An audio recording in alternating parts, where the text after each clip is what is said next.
నమో వెంకటేశాయ.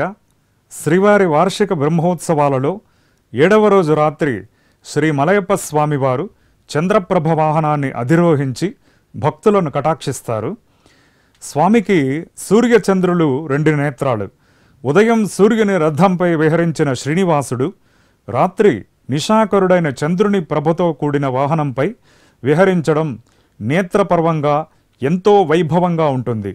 చంద్రుడు భగవంతుని మారు రూపమే. గీతాచార్యుడు నక్షత్రాణం అహం శశి అని తాను చుక్కలలో చంద్రుడినని తెలియజేశాడు. అంతేగాక పూష్ణామి చోషధీ సర్వ సోమో భూత్వా రసాత్మక అని కూడా పురుషోత్తమ ప్రాప్తి యోగంలో ప్రకటించాడు. అంటే రసస్వరూపుడైన చంద్రుడై భగవానుడు ఓషధులను పోషిస్తున్నాడని అర్థం. ఆ ఓషధులు లేకపోతే మనకు జీవనం ఉండదు. కనుక ఓషధీషుడైన చంద్రుడు మనకు పోషకుడే.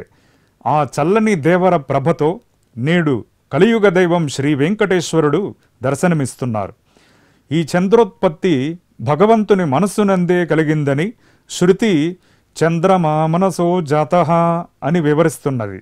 సూర్యుని అనుసరించి సూర్యకాంతితో చంద్రుడు భాసిస్తాడు కనుక సూర్యప్రభ వాహన సేవ అనంతరం చంద్రప్రభ వాహన సేవ జరగడం సముచితం.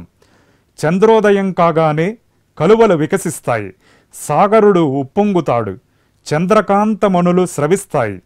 అదేవిధంగా చంద్రప్రభ వాహనంపై స్వామిని దర్శించగానే భక్త మానసంబోధులు ఉప్పొంగుతాయి, భక్త నేత్రోత్పలాలు వికసిస్తాయి, ఆనందరసం భక్తుల హృదయాల నుండి స్రవిస్తుంది. చంద్రుని వల్ల ఆనందం చల్లదనం కలుగుతుంది.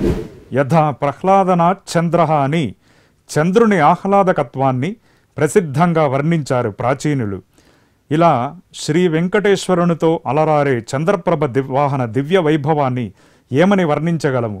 అందువలన ఈ వాహనంలో శ్రీవారిని సేవించుకున్న వారికి ఆధ్యాత్మిక, ఆది భౌతిక, ఆది దైవికమనే త్రివిధ తాపాలు నివారింపబడతాయి.